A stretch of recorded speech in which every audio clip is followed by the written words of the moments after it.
welcome everybody to the first episode of the This Week in Hoops podcast. I'm going to be basically doing this podcast every week and just talking about the happenings in basketball, whether that be college or the NBA or free agency in the NBA, maybe even a little bit of high school, who knows, but it's just basically going to be me talking about hoops, talking about what happened in this last week in hoops, and yeah, basically just going to be giving a breakdown, giving my thoughts, and bringing up interesting topics, giving predictions, all that type of shit. I do not have a co-host right now. It's just going to be me for who knows how long, but I'm hoping eventually to get a co-host. If you know hoops and you see this video and you want to be a part of this, hit me up. Just leave a comment. I'll get to you. And yeah, maybe you could be the co-host of this show because yeah, I'm just trying to talk about hoops and give my opinions and predictions. And today we're going to be talking about mostly the NBA draft. It just happened. Second round got over last night. I'm recording this Friday morning right now. And I just want to go through and grade every team's picks. I'm also going to grade the suits the players are wearing. I thought that'd be cool too because that's a big part of what I was doing when I was watching the draft low key. I was just like, who's got the best suit on today? And I got a couple sleepers, I feel like, but we're mostly going to be grading the picks, and I'm going to be giving my thoughts on these guys' prospects because I do know every single one of these guys, and I can pretty accurately grade, I feel like, how these teams picked and how the fit will work out and all of that. Because I have been pretty locked into this draft class. I'm not as locked in as I am for like next year's draft class, the 2026 NBA draft class. I'm pretty locked in on them for the most part. So I feel like when that draft comes along, I'm going to have a lot more insight to give. Like a lot of these players, I wasn't able to see them hoop in high school, and that's different from the 2026 class. So I'm not as locked in, but I'm pretty tapped in. I can say I do know every single one of these guys, so I feel like I can give my opinion pretty accurately about the fit and how these players will work out. So yeah, we'll get right into that. I'm gonna just have the draft plan in the background. I feel like it's a good thing to have in the background. But yeah, with the first pick, the Mavericks select Cooper Flag. I do not think they had another pick throughout this draft, so this is kind of the only pick that I have to grade for them, and it's an obvious A. Okay, you can't really give an A plus or really anything crazy to a team who has the best player on the board by far at that first overall pick. So there isn't like a crazy decision to be made there. I mean, you just don't fuck up. You just don't do something stupid. That's really all it boils down to at that point is like you you don't take some stupid risk. You see Cooper Flag on the board and you take him. And that's about all there is to it, really. I mean, there shouldn't be much more of a thought process to it. And, there wasn't for them. They picked Cooper number one overall, and this is obviously a great pick. There's not much for me to break down here. He fits exactly what they need, he fits their needs perfectly. He's a great defensive wing, great passer, great rim pressure guy, very athletic, strong, good ball handler for the most part. Like, he can dribble and start the action and be like a floor general, but the dribble like one-on-one creation is still a little shaky right now, but he's such a high field scoring player and just in general high field player, gets to his spots, gets to where he's going to be the most effective and just puts the ball in the basket. Like, he is the opposite of what people call a basketball terrorist. Cooper Flag is always, and I mean always, making the best play possible for his team to score. And even though it doesn't look the most flashy, that doesn't matter to me. I don't know why so many people have been saying this. It's like, oh, Cooper's a glorified role player. No, the fuck he isn't. This dude is a generational prospect. I would damn near put this motherfucker over Zion and Paulo Banchero, as a prospect. This guy is the complete package. He's an absolute demon on both sides of the ball, and he's only 18. Like, there's a lot of time for Cooper to grow as a player in this league, and I think he will, most definitely. Now let's get to the suit. I fuck with it. I saw a lot of people being like, oh, this suit's whack. They're like, it's too lame. Like, fucking, I fuck with this suit for real. I like the black tie with the navy. It fits him pretty well. I like the button right here. I feel like it went hard, really. Like, for what he knew he was gonna get drafted to a team with navy blue. Like, that's why I feel like he's wearing that. You can't see it right here, but the belt was silver. I really fucked with the belt he was wearing. That shit was fire. But overall, yeah, I give his suit like a B to a B plus. Really good suit. But yeah, easy pick if you're the Mavericks. I mean, who you? I mean, maybe you think about drafting Dylan Harper. I don't know. I don't know if they ever thought about that, but I'm pretty sure they only um, interviewed and worked out with Cooper. So, yep, that's a pick right there. Anyway, so the next pick is Dylan Harper, as you obviously know if you watch the draft. And to the Spurs, it's been a little controversial, this pick. A lot of people said that they were going to trade it. A lot of people were all over this, like, kind of idea that it's like you can't have De'Aaron Fox, Stephon Castle, and Dylan Harper in the same team. And I just think that's bullshit for real. Like, okay, first off, I feel like De'Aaron Fox and Dylan Harper could work pretty well together if De'Aaron Fox defers. You know what I mean? Like, he lets Dylan Harper be the more on ball creator, have the ball in his hands more, like be the main initiator of the offense. I feel like if De'Aaron Fox was willing to give up more of that responsibility to be more of an off-ball guard that could like create off of the advantages that Dylan Harper creates, and then he can just attack the gaps and make shit happen. I feel like that could work really well. Now Stephon Castle is a little more shaky because he's not that really that good of a shooter. Like right now, maybe he could improve. He's also not that good of a ball handler. That's why I feel like this Dylan Harper pick will work. But everyone's saying, from what I hear, they're like, nah, this is too many guards. This is not gonna work in the long run, having three guys like this. And I do kind of agree with that. Like I kind of hope that they trade uh De'Aaron Fox at some point and then just rock out with Stephon Castle and Stephon Castle and Dylan Harper.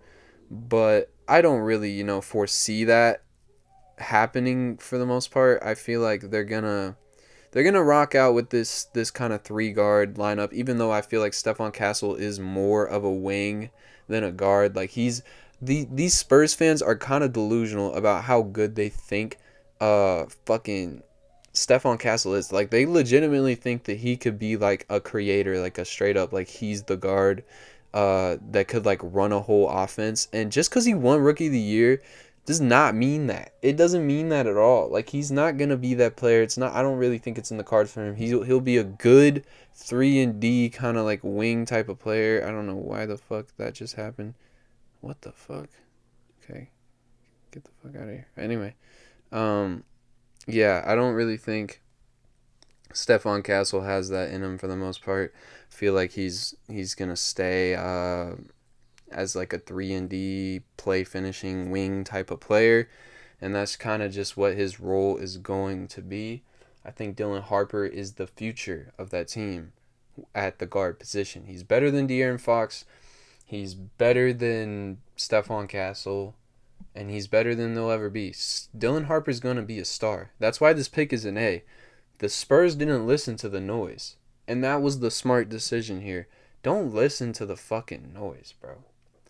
Do not listen to these people saying that you can't run this lineup. Because you might be able to, especially with Victor.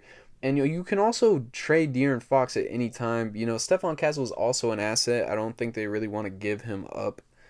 But Dylan Harper's the right pick here. This is going to be Wemby's co-star.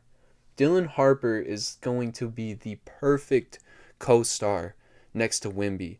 And I like the Dylan Harper Stephon. Like I'm saying the Spurs, they kind of need to trade De'Aaron Fox. I know you just traded for him, but this he just kind of doesn't fit the timeline here. Maybe it'll work out just fine and I'm tweaking, but I think you got to get rid of De'Aaron Fox and really let this be Wemby and Dylan Harper's team together as they can develop into this really strong 1-2 punch with Stephon Castle being a great off-ball play finishing defensive wing with those guys. I feel like it's a recipe for success, absolutely. So that's an A to the Spurs. Easy pick to make. I like obviously, but in general, I mean, they could have listened to that noise and really fucked themselves over, and they didn't. And I think that was really smart by them. Also, Dylan Harper's mom, insanely bad. So that's another W for the Spurs. So yeah, big W for the Spurs. They also drafted Carter Bryant. Really good pick. They needed wing depth.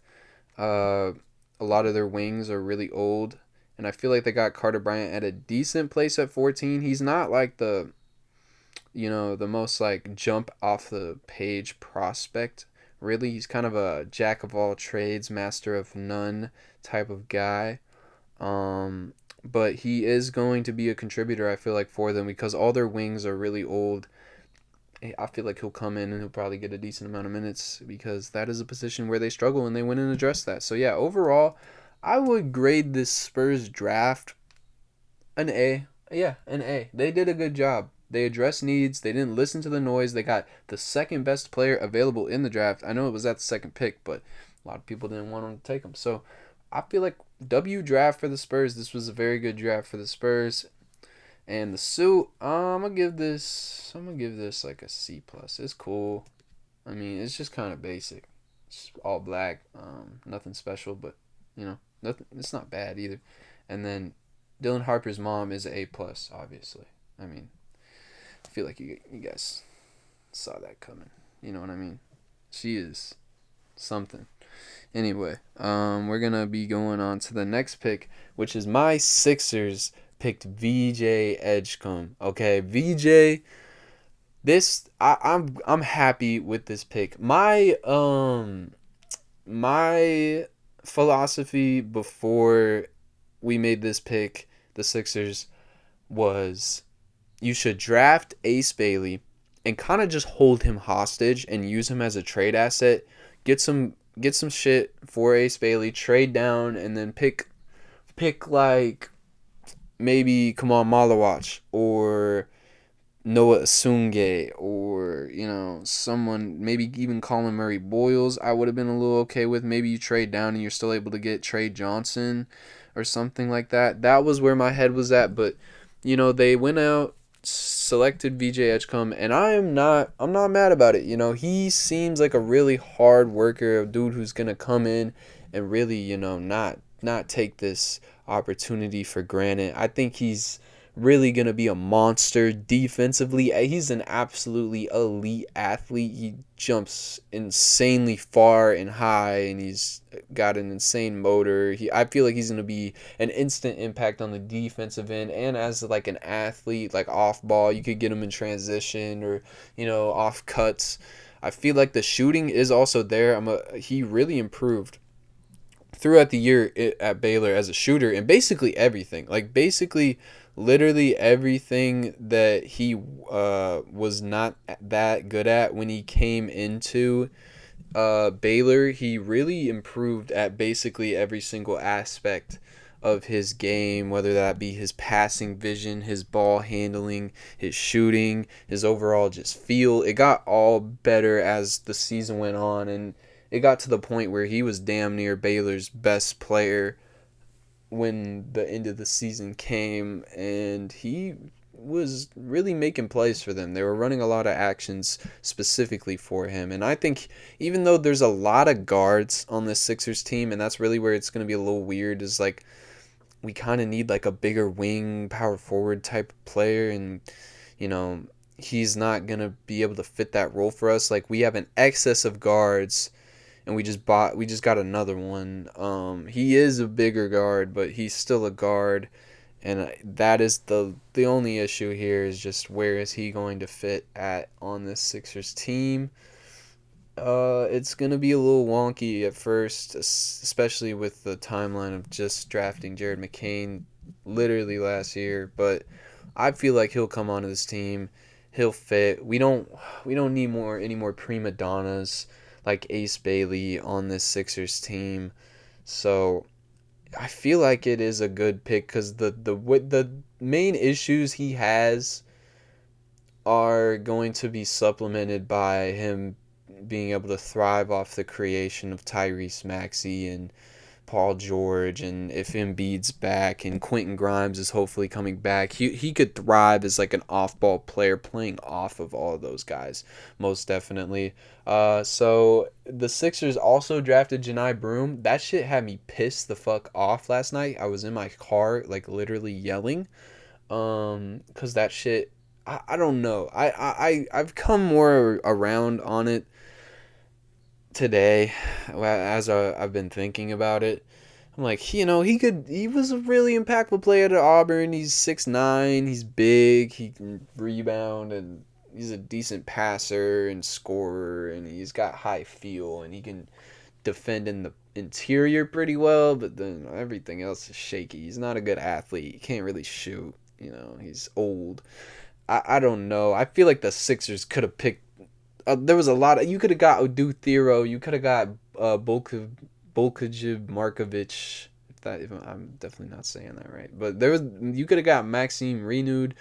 Like, they were all there, bro, and you picked Janai Barum. But whatever. I guess maybe it'll work out. It's a second round pick, so it's an early second round pick though. That's the thing that hurts. Like, I would have wanted them to trade up and get Rasheer Fleming. I feel like Rasheer Fleming would have fit all the Sixers' needs. But anyway, that's besides the point. I give the Sixers in this draft a B, maybe a C plus. The Janai Broom pick really weighs it down for me. The VJ Edgecombe pick is good. Okay, the VJ Edgecombe pick, that is a good pick. With the third overall pick, I would grade that pick like a B plus to an A minus. Like, that is a good pick.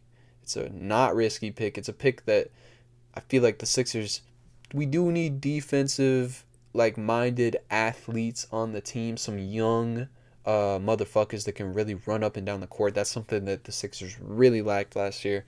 So that's a good pick, but the Janai Broom pick really weighs it down for me. So yeah, I grade the Sixers like a C plus to a B minus in this draft. Not bad, but not. It could have been better in my opinion.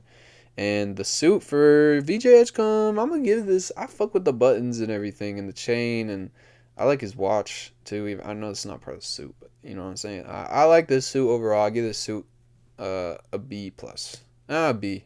It's a B. Yeah, B suit. Anyway, next we got the Hornets. I'm gonna have to say that I really did like this pick. Konka Nipple is good. Konka Nipple is really fucking good. Okay, Konka Nipple is going to be the perfect player next to all those basketball terrorists on Charlotte. Like, he is going to be the one player that plays basketball besides LaMelo Ball with like high feel, and is going to make. He's a super good passer. He's an underrated defender. He's really solid. He's a super good shooter, like an absolutely elite shooter. He's been a great scorer everywhere that he's played throughout his basketball career. I feel like this is a really great pick for the Hornets to get this high feel off ball but secondary ball handler playmaker that can hold his own on the defensive end. I feel like he's going to fit really well next to LaMelo, and he's going to really help. I feel like this Hornets offense be more functional and be a better ball movement and off-ball shooting team. The spacing will be better. I feel like this was a really, really good pick for the Hornets here. At number 4, there's a lot of reaches that they could have took. They could have, took Ace Bailey, which I feel like would have just been, that Brandon Miller, LaMelo Ball, Ace Bailey, and fucking Miles Bridges just sounds really, really bad, in my opinion. So I'm really glad that they went out and got Konka Nipple. I feel like he's going to be a really, really good pickup for them. And then they went out and selected Liam McNeely, 29th, which I feel like is a good pick too. He was graded higher than that. I feel like on most people's boards was him going around the early 20s or, late, not late 20s, but like, 20, 25 range. They got him kind of late. He's another high field shooter that I feel like could come in and contribute. maybe off the bench. He has decent size. He's not the craziest athlete or anything, but he's gonna be an impactful player for sure. And then they also got Sion James in the second round. That's a steal, a really high feel, smart guard out there on Duke, and he was a big part of them making the, like, Cooper Flag and all the other fuckers on Duke are obviously gonna get the credit for their long run in March, but Sion James had a lot to do with that. Sion James is an absolute dog, a high feel, really smart guard with pretty good size. And Ryan Kalkbrenner, they also got in the second round, he's a really good center. I feel like for them, they just traded Mark Williams, yes, Mark Williams, and they just traded him. So I mean, get some center depth. He's a pretty decent shooter. He's very big, 7'2". He can play defense in the interior for the most part. I feel like that's a really good pickup for the Hornets as well. And also, I've seen people say that when LaMelo Ball and him are going to do a pick and roll, it's going to be called cock and ball torture. So, I mean, that's a great reason to draft Ryan Kalkbrenner, in my opinion. So, overall, this Hornets draft, I give them like an A- to a B+. Like, I feel like they did a really good job. I like the picks they made. They addressed needs. They got high fuel players that they've been really lacking. And I feel like, if they can continue on this road, I mean, they might be building an actual functional basketball team out there in Charlotte. And, that's a little scary. You know what I mean? They could actually be good. But I give this suit like a C-. It's just kind of whack. I don't know. I don't really like it. It's just kind of lame. But anyway, let's move on to the Jazz, who drafted Ace Bailey at number 5. He did not look happy about that shit. But overall, I think it's a good pick for the Jazz. I mean, if you don't pick him there, he's gonna get picked by the Wizards, and Danny Ainge was like, "Fuck you, dude. I'm drafting you no matter what. Like, I don't care if you don't want to play for me. I'm not playing these games." And I really like that for real, from him. I feel like this is a good pick. I don't think they really like had crazy needs at the wing position, but Ace Bailey is probably by far the best player left in terms of upside at that spot, and I don't think this is a reach. I think this is a good pick. I don't know, it's looking a little questionable if he will report. Hopefully he does, unless they're gonna have to trade him or just fucking hold out. But I feel like he'll have a lot of shots down there in Utah. He's gonna get a lot of opportunity, and he could really, maybe blossom into a star. It's going to be a little hard, too, with just how mid the rest of the roster is. Like, he's going to receive a lot of attention and probably take a lot of bad shots. Like, I'm expecting a very inefficient rookie season from Ace Bailey, but I don't really think, that's going to hold him back. I feel like he'll get all of his, crappy shooting nights out of the way really early in his career, and maybe become a star. I've been a really high on Ace Bailey for a while, just off of the raw talent and skill that he provides. And yeah, I think this is a good pick for the Jazz. And also Walter Clayton, good pick for the Jazz as well. Little bit older of a guard, so that kind of is weird to me. Like, you're not really in position to contend, in my opinion. But I guess go get a instant contributor at guard. I mean, I feel like he'd fit pretty well next to Isaiah Collier. So, pretty good pickup for the Jazz. Overall, pretty good draft for the Jazz. They got John Tonji as well in the second round, and I feel like he's another one of those old players, but he could really, he could bring some impact for sure, off the bench. So there's going to be a lot of playing time down there in Utah, I feel like. So these guys will probably be pretty instant contributors for them out on the floor. They also, wait, no, they didn't draft anyone else. Yeah, that's all they got. So in my opinion, I give this draft like a For the Jazz, I give it like a B. They made good picks in my opinion. They made the right decision in most of the spots they were at. Them drafting these old players is a little weird to me because I feel like you're so far away from contending. Like I feel like you got to get more developmental pieces, and that's what Ace Bailey is.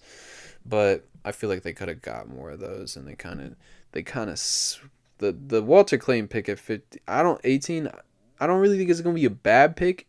Like looking, if we look into the future, but I don't know.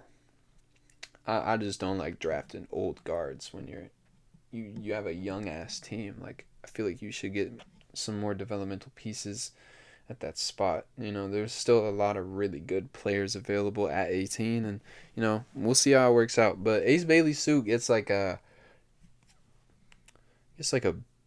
B minus. I see what he's trying to do. It's just too much. Like this shit is just looks strange. And then he's got a bunch of pictures inside of it too. I don't know if he'll show that, but that he's just doing a little too much. You know what I mean?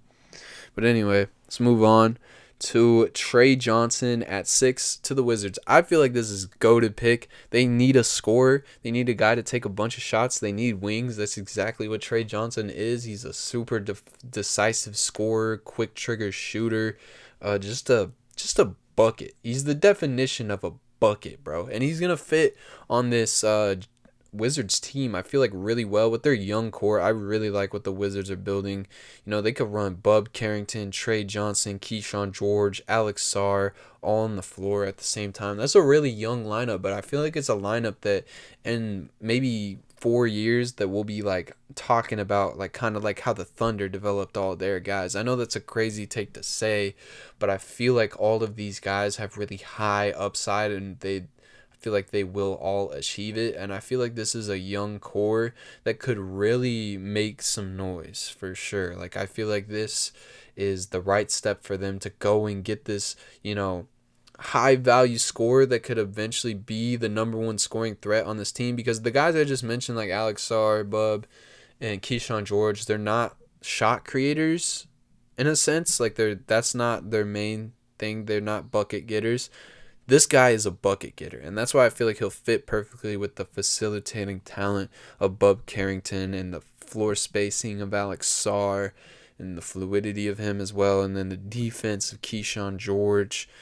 It's going to be a really nice young core out there in DC, and they're not even done building yet. Like, get ready for the Wizards to be a team to watch out for in just a couple years. Like, they're really building something really nice down there. I didn't even bring up Bilal Coulibaly, bro. They got him too. He's a GOAT as well, defensively and as an off-ball player. Like, I really, really think the Wizards are a team to buy into, and this pick hires my value in them even more. No, I'm trying to remember. Did they pick anyone else in the first round? I thought they did. No, they didn't. At least I can't see one. Yeah, they did not. Let me look through the second round now.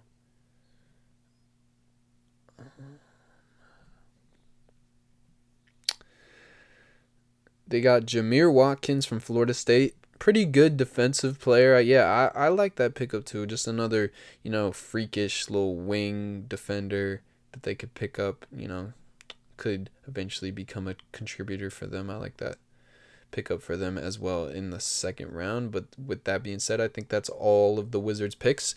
I'm going to grade this a B, yeah, a B plus draft. I feel like they made the right decision with Trey Johnson. They didn't really have much else to pick with, but I feel like in the second round where they got him, Jameer Watkins is a good pickup. He's a guy that could eventually be like a real contributor on the defensive end, and I feel like they made the right moves for the future of this Wizards young core. So yeah, I'd give this draft a B plus for the Wizards. They made the right picks in my opinion, and they got I feel like a guy who could be a scoring cornerstone for their franchise in the future. Trey Johnson is an absolute bucket. So I really like this draft by the Wizards. Good pickups for them. And the suit for Trey Johnson, the shorts with the suit, it looks corny about 90% of the time. This is one of the times I actually fucked with it.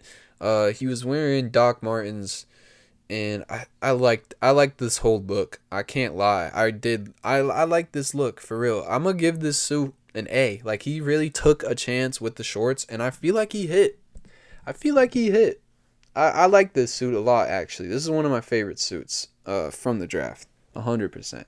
Anyway, let's move on to number 7, Jeremiah Fears to the Pelicans. I like this pick. I really like Jeremiah Fears. He's an absolute monster of a passer, like manipulative ball handler, gets to the rim. He's fast. He's pretty good shooter right now. He's very young, and I feel like he absolutely carried an Oklahoma team that was fucking awful. Like when Jeremiah Fears didn't have the ball in his hands. Oh my God, that Oklahoma team was so bad. It was so bad. I can't even express to you enough how bad that Oklahoma team was, legitimately, when he didn't have the ball in his hands. It was bad. It was real bad. But anyway, good pickup for the Pelicans. You get your guard of the future. He's going to fit in, I think, decently well. It really depends on what happens with Zion. Like, I don't know what's going on down there in New Orleans, man, but I feel like if Zion is gone, this pick makes way more sense. It makes 100% more sense. If Zion's gone, this is like, okay, this is our future shot creator, Jeremiah Fears. Like, this is gonna be our guy for the future. I feel like even if Zion comes back, this could work out just fine. Like, I feel like they play decently well off of each other. They complement each other. So yeah, I like this pick for the Pelicans here.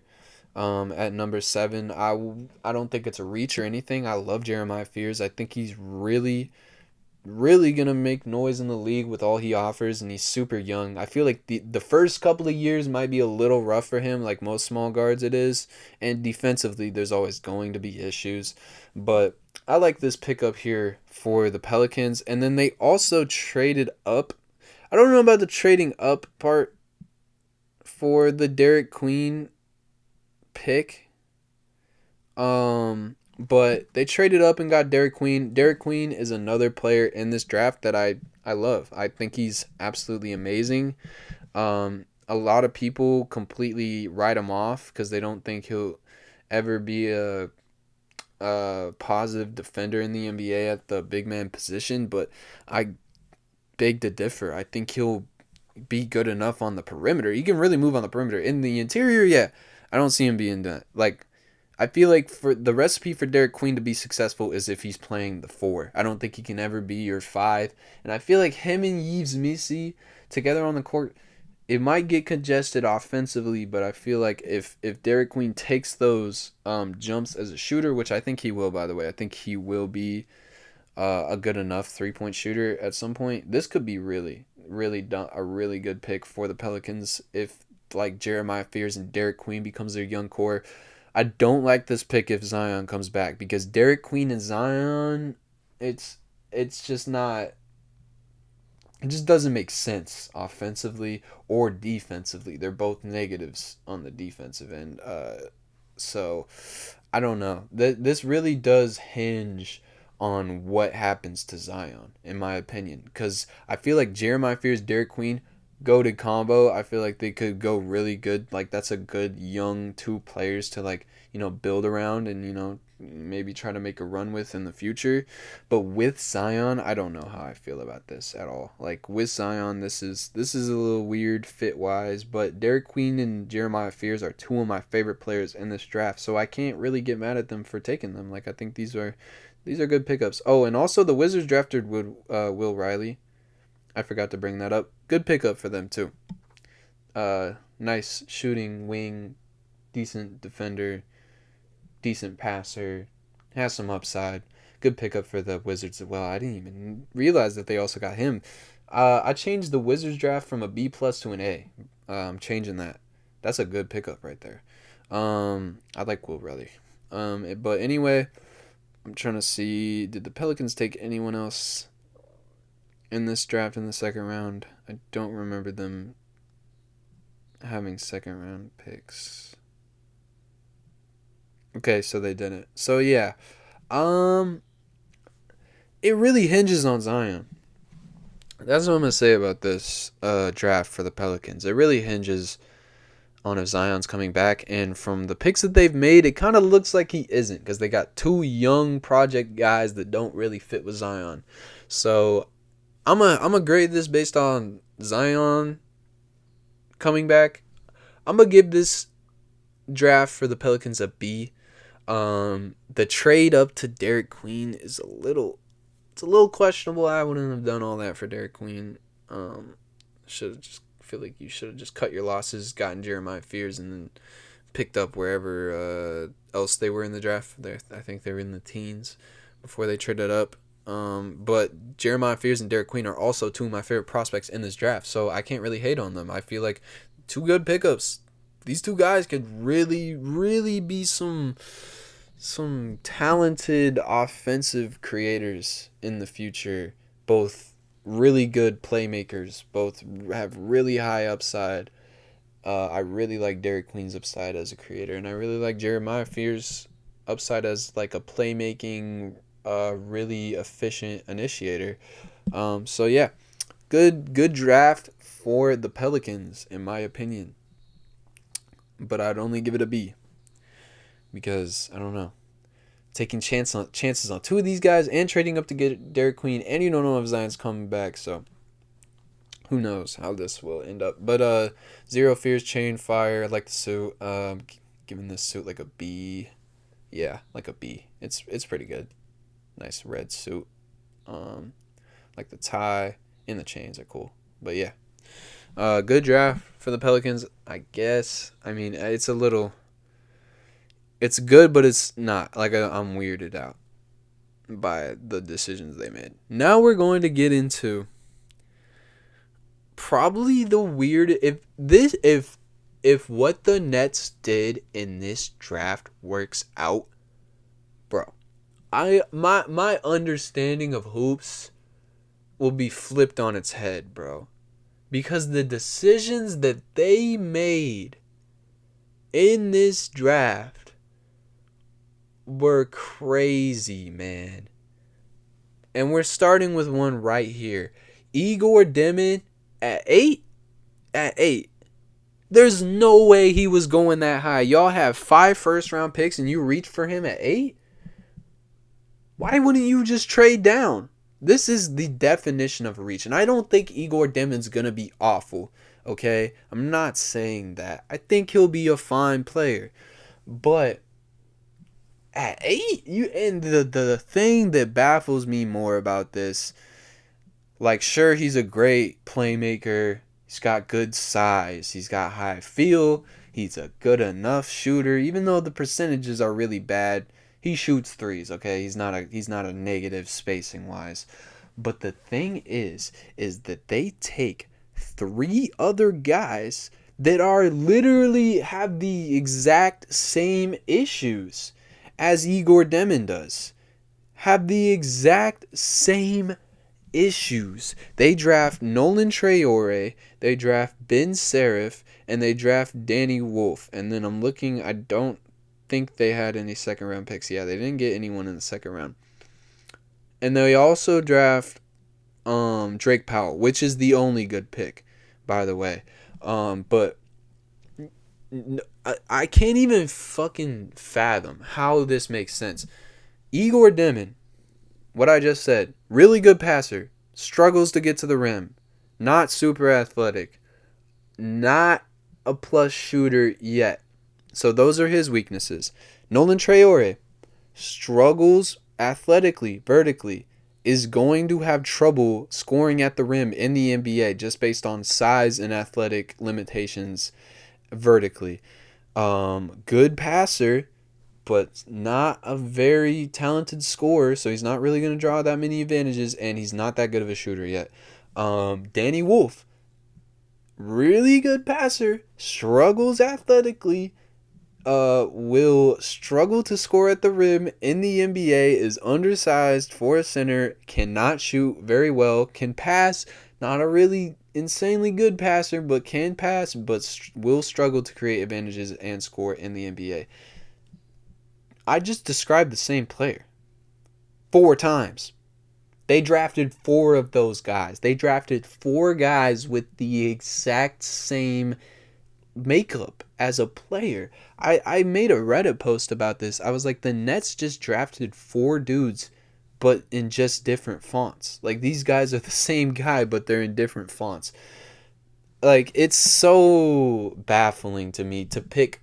I get taking a chance on maybe 1 or 2 of these guys. Two of these guys is a little crazy in my opinion, but taking a chance on one of these guys, so be it. 4 of them, you took a chance on 4 guys that do the same shit. 4 guys that do the exact same thing and have the same issues. I get playmaking was an issue for the Nets, but you draft 4 guys that can pass and that's about it. This is crazy to me. And the people were like, oh, well, it makes sense. You draft 4 Johnny Flynns and maybe one of them works out. Bro, that's just not fucking smart. You have 5 first round picks and you basically didn't do shit with them, in my opinion. Drake Powell's a great pickup, very athletic defender, had decent shooting numbers, good wing pickup, really high upside guy that I think could really be impactful in the league. That is a good pick for them at 22. But this Igor Demon reach and all the other picks, I really don't like Danny Wolf. I think Nolan Traore is pretty good, and Igor Demon's not bad. But this was just an atrocious draft, in my opinion, for the Nets. I give them like a D- for this draft. This was crazy, bro. This was crazy. I can't even. I was watching the draft just fucking baffled, bro, the whole time. But yeah, not a good draft, I feel like, for the Nets. Yeah. The suit here, I like it. I like the suit a lot. The buttons, the color, it's really chill. Tan. I didn't think I saw anyone else wearing a tan suit. I'm actually gonna give this suit like A. I really like this suit from Igor Demon. He's 6'9", and this shit still looks really nice. And I think Igor Demon could be good. Like I've sung his praises in the past, like earlier this year or last year, but I also always had worries about him. And I feel like those worries should have been enough to take teams away from taking him this high. I saw his stock slowly rising throughout the process of the draft, and I was like, he's just not that good. You ever see a guy early and you get high on him, and then people get really high on him once they find out about him, and then you're like, I don't know if I feel the same about this guy. That's how I felt with Igor Demon, and him getting picked 8th is just wild. What a wild draft for the Nets. Anyway, next pick, we have Colin Murray Boyles to the Raptors.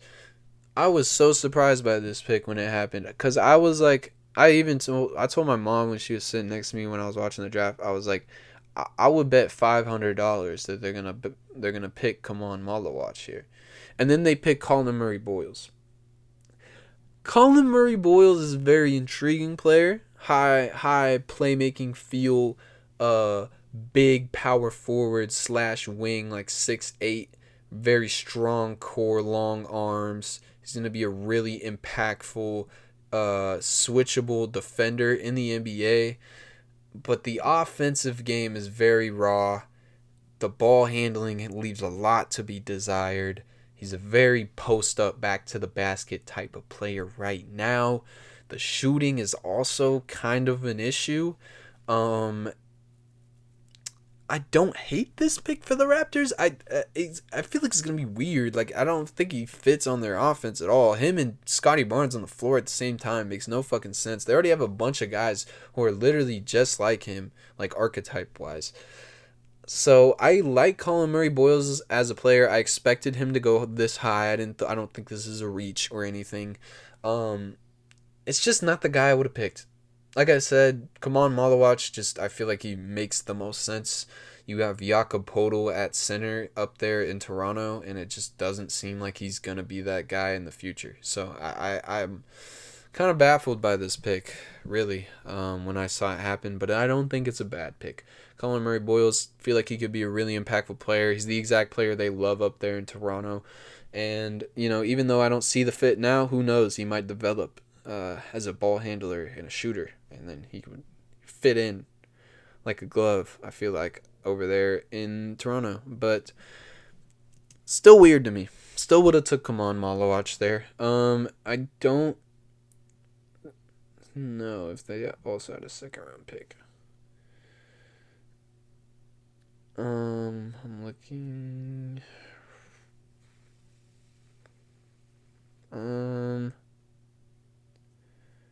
Think that is the Raptors' only pick in this draft. Okay. Oh wait, no. They drafted Elijah Martin from Florida, who's a small guard. I don't really think that pick's really gonna do a lot for them. Yeah, not a very impactful pick. I'm gonna have to give this draft, and it is a second round pick. Like it's most second round picks aren't super impactful. But for the Raptors, I'm gonna have to give this draft like a C plus, like a C plus, mate. Like a C. Okay, like Colin Murray Boyles is a good player, but you should have took him on Malawach, in my opinion. I don't know if Colin Murray Boyles will even work out in the league for real. He's got a lot of questions offensively. I feel like he'll be obviously a really good defensive player, but I don't know. Just I don't feel like they made the right decision here, and they didn't really do anything else in the draft. So I have to give this like a C. It's not a bad draft for the Raptors, but I feel like it could have been better. But not an awful draft for them. Would have took Kaman Malawach though, and that's who comes up next to the Suns. They traded up and got this pick from the Rockets, and for them, this is an amazing pick. It's kind of weird though, because they traded for Mark Williams, and like what the fuck? Why are you getting Kaman Malawach and Mark Williams, and you still have Nick Richards? Like I know big men were the biggest hole in that Suns roster, and it has been for years now, but I don't think you needed two of these guys, two of these defensive, just large center type players. But anyway, yeah, good pickup for the Suns. I really do like this pick at 10. It's not a reach at all. Kaman Malawach is one of my favorite players in this draft. I think he's going to be a super impactful defensive play finisher type player. And then they also got Rasheer Fleming in the second round, which is absolute steal. Rasheer Fleming is a monster and should have went in the first round, and they got him in the second round with the first pick of the second round. That is a really good pickup for them, in my opinion. And then they also got Kobe Brea in the second round, 6'7" shooter who is really good as well. In my opinion, the Suns killed this draft, okay? They addressed issues, got the best players possible at the positions. They didn't reach on anyone. I feel like they really killed it. The Mark Williams trade is weird, but that doesn't have much to do with this draft per se. That's kind of just weird management, but in this draft, I feel like the Suns killed it. I feel like they made the right decision everywhere that they were. And yeah, I have to give them like an A in this draft. They really did kill it. Like I feel like Kaman Malawach is going to be an instantly impactful player. I feel like Rasheer Fleming really bolsters an area like power forward and wings that they don't have. He's going to come in and probably play right away. They don't really have anyone else, in that kind of mold. And Kobe Brea is a great shooter and a player that I feel like is going to be successful in the league. I really like him as an off-ball shooter type of player with size that can defend. So yeah, in my opinion, this Suns draft was an A. Like they did really well in this draft. Every decision they made sense, and I feel like it's gonna work out really well with them. And like down the line, I feel like people are gonna look back at this draft for the Suns and be like, damn, they really killed it. So yeah, A for them, and then for the suit for Come On, I fuck with it. I like the chains. It's kind of casual. It's hard to get a good suit when you're 7'3", but yeah, really like his suit, but it's nothing crazy. I give it a B. It's like a B. It's pretty good though. We're gonna move on to 11 with the Grizzlies, who traded up to get Cedric Coward. I don't know how I feel about that. Cedric Coward has always been one of those players that everyone is super high on, and I see the hype, but I'm not totally locked into him being like this next J Dub that everyone titles him as. But it's a new era over there in Memphis. I feel like they kind of gave up on Desmond Bane, traded him away, got a bunch of first round picks. So I mean, they go and they get a project player like Cedric Coward, and I feel like they do have a really good development staff. So not a bad pick for them there at 11. It is a little bit of a reach in my opinion, but he's a insanely athletic, long wing with huge hands that can shoot, shows great touch. Isn't that good of a dribbler right now, but that is all shit that can develop. So I feel like Cedric Coward is a decent pickup for the Grizzlies right there. And then they also got Javon Small in the second round, which I feel like that is goated for the Grizzlies there, because they're so good at developing guards. Like, I am going to guarantee you right now in this video, because Javon Small went to the Grizzlies in this draft, he's going to become a key contributor on that roster at some point, whether it be a 6-man role or literally starting. Like, I feel like he could start. I feel like they really will develop Javon Small. Javon Small is like the perfect player for the Grizzlies. Like, that is a perfect pickup for them. I feel like that is a fit that is amazing. They also drafted Jemai Mashak, which, I mean, just a 6'4" guard, good defender. I don't really think that would be a super impactful pick, but it is something to bring up. Let me see what else here. I think that's everyone that they picked. Still looking, making sure. Yeah, that's everyone. Overall for the Grizzlies, I'm feeling a B in this draft. I like the Javon Small pickup a lot. Cedric Coward pickup makes a decent amount of sense. I don't know if I would have reached that far, but if this is their guy and they feel like they could develop him into a star next to Ja, they do need wings.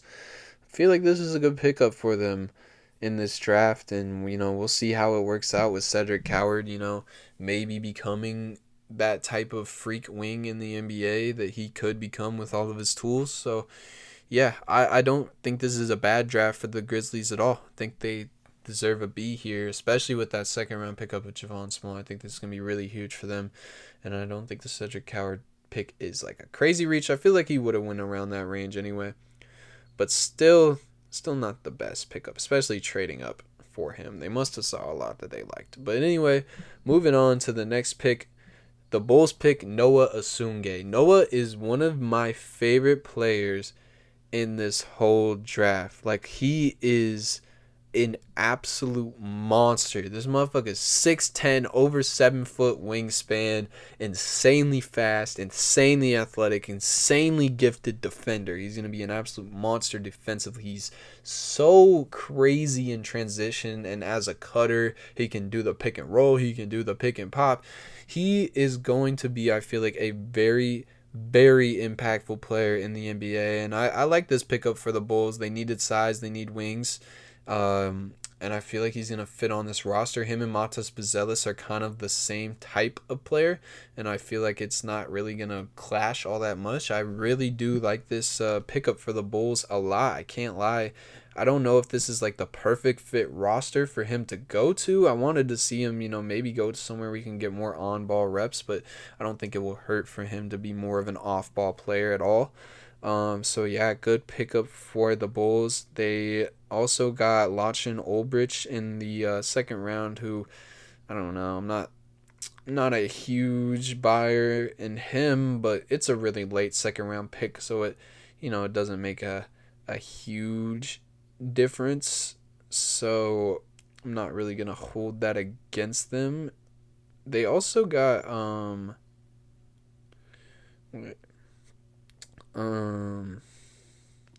where'd it go? No, they didn't. Okay, so they didn't get Maxime renewed. They traded that to the Kings. So yeah, overall, pretty good draft for them. Not a reach, I feel like, for Noah Sungay. The Lachlan Olbrich pick is not the best, but I don't really think it's gonna be like a huge difference maker for them. It's a late second round pick.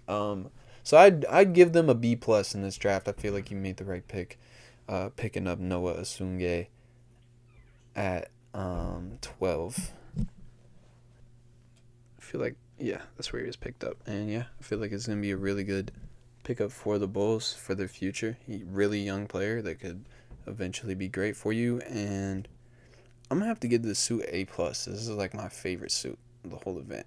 At 6'10", this suit fits amazing. I like the little shits on the arm. It's a good-ass suit. 9th French-born lottery pick in NBA draft history. There's going to be a lot of those coming up, man. The next pick is Derek Queen, so we already talked about him, so I'll just skip past this. Good pickup, I guess, traded up for him, but I like Derek Queen. I give his suit like a B. It's I like it. It's just, basic old suit. Looks good on him, for real. Okay. Next up, we got Carter Bryant, which we also already talked about, so I can skip past that. His suit, I don't know, man. This shit a little zesty. It's not bad. I like the color, but no shirt, brother. Come on, man. Not an awful suit, but I still would only give this shit like a C. Like, it's just like, a little corny, a little zesty. Not bad, but pretty good. Next up, we got OKC selecting Thomas Sorber. Insane pickup for them. This dude is a monster defensively, a really good passer. He's super young. Like, I feel like he has a ton of upside as a, defensive rotational center, and that's exactly what they need. I made a mock draft like months ago, and some dude got pissed at me for having OKC select Thomas Sorber. They were like, OKC would never select him. Look what fucking happened, buddy. You don't know what you're talking about. But yeah, goated pickup for the Thunder. I mean, they made the right decision right there. It's the rich gets richer. It's a great pickup for the Thunder, and this was their only pickup in this draft, but this is all they really needed was more rotational depth at that center position, and they got it with Thomas Sorber here. I feel like he's going to be a monster for them. I'm really high on this dude, and yeah, I like his suit too. Very sparkly, unique kind of suit here. I feel like the pants should have been a little glistening too, but whatever. It's a good pickup for them. I rate this suit like a C+. It's unique, but it's kind of eh. But yeah, great pickup for the Thunder actually. Like, Thomas Sorber at 15 is a goated pickup. Absolutely. Anyway, we gonna move on to the next pick. I would grade this Thunder draft an A. Like, this Thomas Sorber pickup it's crazy that they got him, bro. It's crazy. But anyway, really good draft for them. A. Portland Trailblazers. This is a crazy reach. They take Hansani Yang, and he's literally in the fucking crowd. Like, this is wild. to get drafted from the crowd. I don't remember the last time this happened, but 7'1", really big defensive center, kind of unathletic, shows passing flashes. I really did like him, but top 16, I don't know about that. That's a reach, in my opinion, to go and get Hansan Yang. I mean, and they also have Donovan Clingan already on the roster. They're really similar players. So yeah, I don't know how I feel about this pick. I feel like it was a crazy reach. Would not have taken him this high. I feel like you could have waited or traded down and still got him damn near in the second round. Like, I don't feel like he had insane buzz, really. Was his head too big to put the hat on? I didn't even notice that. Yeah, his head's fucking massive, so maybe he's smart. Maybe he'll be a super smart passer because his brain's fucking massive. Can't even fucking put the hat on. Oh, they didn't hold an interview with him, so I gotta pause and grade his suit. I'm trying to see. I don't know if the Trailblazers had any other picks in this draft. No, they did not. Okay, so yeah, no, this Trailblazers draft is like a F, damn near. It's a D minus. It's a crazy reach. You got Hansan Yang. You didn't have to pick him at 16. There's no way he had that much buzz, and it just doesn't make sense roster wise. So yeah, this is like a D minus. And then I give his suit like a B to a B plus. I actually like this suit. The cream fits him pretty well for being 7'2". I like this suit. Anyway, next pick is my guy Jean Beringer. Big ass center from France, super athlete. I feel like this is like you basically got pseudo Rudy Gobert in Jean Beringer, and now he's gonna be on the same team as Rudy Gobert, and he can learn from him. Hopefully, he doesn't pick up the same habits, but I feel like this is a good pickup for the Wolves, in my opinion. Like, they do need that center depth. Who knows what's gonna happen with Naz Reid, and even with Naz Reid, you don't really have like a defensive, like actual like bona fide center like Jean Beringer can be. Now he is super raw right now, but the athletic tools are insane, and he could really be a monster in the league and a very impactful player for this Wolves team as like just a play finisher, rim protector, just super athlete. I feel like this is a good pickup for them. It is kind of a reach. I feel like he would have went a little bit later, but who knows? Maybe a lot of people had a lot bought into his upside, so not a reach, but he could have maybe went a little bit farther in the draft. Like, I feel like he would have dropped and you maybe could have got him there, but maybe they just really liked him. And then they also picked Rocco Zikarsky, who's another really raw, tall, athletic center. So I guess they're really just bolstering that front line. I feel like they're anticipating someone leaving. I feel like that's why they would make these decisions, in my opinion. And yeah, don't think they're bad moves, really. I don't think they're great moves, but yeah, Rocco Zikarsky and Jean Beringer just bolstering up that front line. I would have liked if maybe they took another guard or a wing in this draft, but Jean Beringer is not a bad pickup at all, and I feel like he'll maybe develop and be a monster one day. Like, this dude's tools are absolutely insane. Like, you're buying on the upside. I don't know if he fits the timeline of the Wolves super well. That's the only question I have about this. But I really like Jean Beringer. I made a video about him a while ago about how much of insane potential this guy has with his athletic tools. And yeah, so I would grade this draft for the Wolves like a C. Yeah, like a C.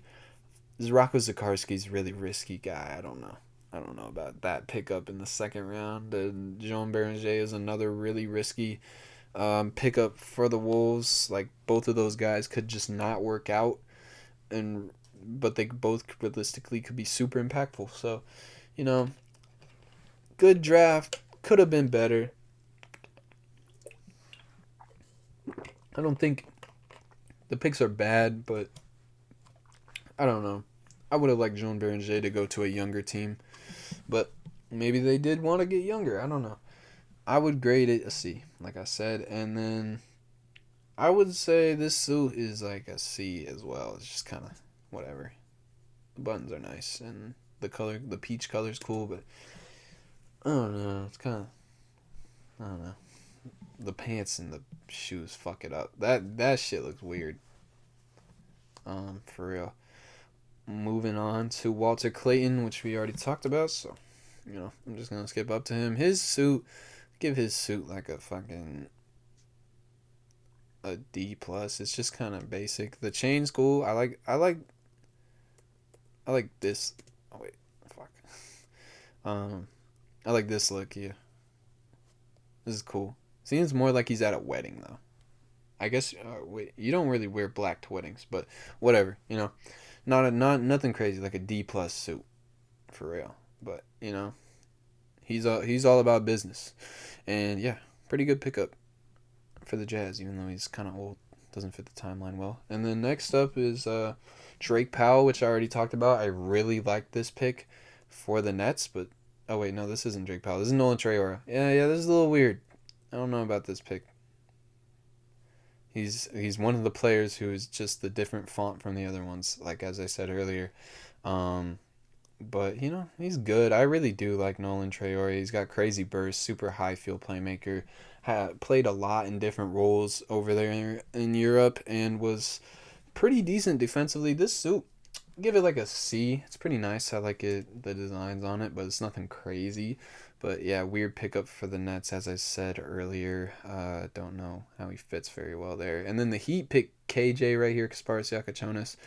This is a really good pickup. I feel like Kasparas Yakachonis should have went earlier in this draft, in my opinion. He's an insanely good playmaker and shooter, high field player all around. I feel like he's gonna go to the Heat and be a very impactful player. They need guards desperately, and I feel like he'll come in and fill that void very well. He's a high field player, which they are missing over there. They don't like Scary Terry's your point guard. That's kind of scary, playmaking wise. I feel like he's gonna fit right in there and solve that and be a great shooter, which they also need. And I like this suit too. This is a classy suit. This brown with the kind of greenish tie. I really like the suit. That bracelet's fire too.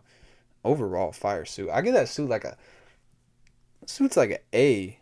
This is like one of the top suits. Noah Tsunge's suit's still my favorite. This is like the best suit besides that. Maybe. I'm trying to think of who else I really liked, but this is a goated suit and a goated draft for the Heat. This is the only player they picked, but this is a great pickup for the Heat. This is an A. I grade this draft an A for the Heat. Good pickup in Kasparas Yakachonis. And where they got him in the draft, it's just highway rivalry, really. But yeah, I like this pickup a lot for the Heat, and this suit's fire. Fuck with this suit and the tie. Will Riley to the Wizards. I already talked about this. Said I liked it. He fits in pretty well. They got another, very versatile wing that has some upside, and I like this suit, the burgundy with the white. It's kind of just alright. Give it like a C. Yeah, good pickup for the Wizards. Next up, we got Drake Powell, which I already talked about. Yeah, probably the best pick out of the picks that the Nets made, but that's not saying a lot. But yeah, really high value defensive athletic wing that can shoot the three. I think he'll be a really good contributor for them. Was he not in the building? Looks like Drake Powell was not in the building, so he will not be getting a suit review. That's on him. Fucking guess he didn't have any fire to put on. Asa Newell to the Hawks. I like it. They need size. They need guys like this. They just got Kristaps. So they're just bolstering that front court depth. I feel like Asa Newell's a really safe pick. He's not nothing crazy. I don't think he'll develop into anything like super, super impactful, but I feel like he'll be a good big man in the league. He's got size, strength, athletic indicators, pretty high. I feel overall good player for the Hawks, and I feel like he fits their needs pretty well. They just need as many big guys on the roster as they can get. They kind of haven't had that, and now they do. So I feel like that's gonna work out pretty good for them. I mean, not a crazy like super smart pick or anything, but it's also not a reach. I feel like they got him at a good space in the draft, like 23. I thought he'd maybe even go a little bit higher than that. So good pickup for the Hawks. This was their only pick in this draft, and I would grade it. Um, this is like a B. This is like a B. I would say it's a pretty good pick. Nothing crazy. And this suit's. I like this suit. The blue with the purple. This is fire. I gotta give that like a B plus. This is a pretty gas suit with the lapel in the pocket right there. Tough, tough. Um, suit for him. So yeah, B plus grade on the Hawks draft and B on the suits. Let's move on to the next pick, which is Nick Clifford to the Kings, which I feel like is a good pickup for them. I don't know. I guess they're going to try to keep competing because this is an older but player that could come in and have a high floor and really be impactful right away. Just an all-around wing with great size, can pass, dribble, shoot, play make, really get rebounds and be a super impactful player in basically any way you need him to be. I really do like Nick Clifford. He's a high field, just a safe bet to be pretty impactful early. And I feel like if the Kings are going to continue to try to compete, then this is a good pickup for them. Pretty late in the draft, too. I thought he'd go higher than this, too, at 24. So overall, a good pickup for the Kings. They also got Maxime Reynaud in the second round, which is a good pickup. I really liked him as well out of Stanford. So both of their picks I did like, and I think they didn't reach on anybody. Um, I feel like this draft for the Kings, I guess if they're trying to win now still, even though it's kind of, I feel like it's out of the question that they're going to make noise in the West. But, good moves. I would grade this draft like a B. Yeah, nothing bad. I would more so like them to maybe get a young player to, maybe build around. They don't really have a lot of those over there in Sacramento, but if you're trying to keep this window open that you think you can compete in the West, I mean, this is a good pickup and a good guy to get, and so is Maxime Reynaud. And then his suit, I'll give it like give it like a C. It's all right. The gradient's a little weird. He's wearing like dunks or some shit on the shoes. So yeah, nothing crazy. Like a C. It's all right. Moving on to Jace Richardson to the Magic. This is a great pick. They needed guards like this. They need like young, dynamic ball handlers. Even if he's super small, like he's a super high feel smart safe bet to be a really good player and shooter. And that's exactly what the Magic need and what they were lacking last year. I guess he didn't pull up to the draft, so I'm not going to have his suit. But really good pickup, I feel like, for the Magic. I like this pick a lot. I feel like he'll be a contributor for them at the guard position because they really don't have a lot of those. And he'll be a great shot creator for them and really fill a role that they have desperately needed to be filled since years ago, and especially last year in the playoffs, it really showed. I feel like he's going to be a player that they're going to love to have on that roster and could really help this team win even this year. Like, he could really come in and start. I feel like this is a great pickup for them. Like, to get Jace Richardson damn near like at the end of the first round is crazy. Great pickup for the Magic. And I like the other pickup too that they got in the second round. Noah Pinda is a guy that I really like, and I feel like he's a safe bet to be a really impactful defensive wing with pretty good playmaking like flashes. So overall, I'm gonna grade the Magic's draft like an A. I feel like every decision they made was insanely smart and fit their timeline and needs. So I'm gonna have to give their draft an A. Really good pickups for the Magic if you're a Magic fan. Next up, we got Ben Saraf, who I said earlier is literally the same as all the other players, and same as Danny Wolf as all the other players the Nets drafted. Like I don't know, about these guys, man. Don't like them a lot. Was Ben Saraf there? No, Ben Saraf wasn't there. Danny Wolf's suit, is like a D plus, just kind of whatever, you know. Yeah, don't like these pickups. I'm not a Danny Wolf guy. And next up, the Celtics picked Hugo Gonzalez, really a raw wing out of Real Madrid. Um, like this is kind of, I guess, them planning for the future to get some young wings, because your wings are pretty much just Jason Tatum, Jaylen Brown now, and Jason Tatum's gonna be out, and they're getting older, so just a project wing that they pick up. I mean, I feel like that I would rather them address center here, maybe pick up Ryan Cockburn or Rasheer Fleming at this spot, but still not a bad pick. They also got Amari Williams in the second round, who I think is gonna be a pretty impactful center option. Maybe he's got good size and he's decently skilled as a passer and overall with pretty good touch. And they also got Max Schluga at the end of the second round from VCU, which, decent little defensive guard pickup right there. Yeah, nothing crazy from the Celtics in this draft. It seems like they're planning for the future at this point. And I think Hugo Gonzalez could be a legit, like, athletic off-ball wing defender type player, and I feel like he could be great for them if he develops, and I guess they're banking on that. They're pretty good at developing players too. So I would give him like a B in this draft. Not bad, but I feel like you could have made other moves that could have made him a little more sense. I don't feel like it's time to fully blow it up and rebuild, but that's what it's kind of looking like from the decisions they made here. But obviously not a bad draft. Like, I think Hugo Gonzalez is a first-round talent and a guy that is worth to take a chance on.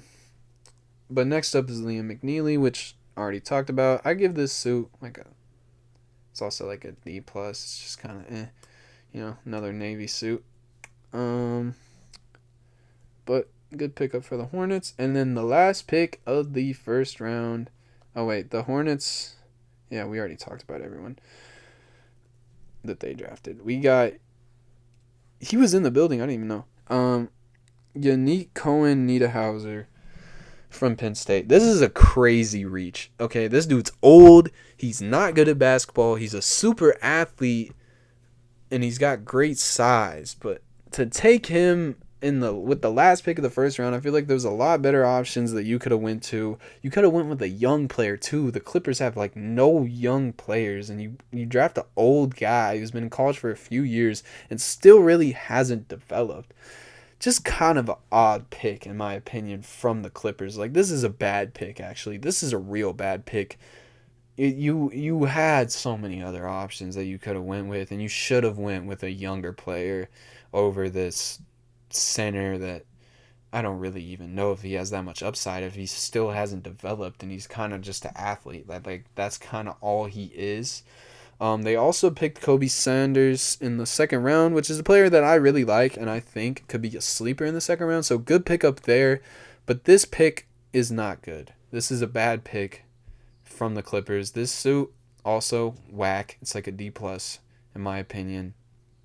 Do not like the material. But yeah, Clippers draft grade is like a D+ because Kobe Sanders is a good pickup. Kobe Saunders. I think that's actually how you pronounce it. He's a good pickup. Yannick Niederhauser in the first round is not. That is a bad reach from the Clippers. And yeah, they get like a D+ in this draft. And yeah, those are my draft grades and my suit grades. And I hope that y'all enjoyed this first episode of the This Week in Hoops podcast. I'm going to be doing this every week. And yeah, hit me up in the comments to be a co-host, because I need a co-host pretty bad. But yeah, hope y'all enjoy me talking about draft grades and all this. I'll have a new episode next week talking about free agency, probably trades, all that. So yeah, I hope you enjoyed this first episode, and yeah, stay smooth.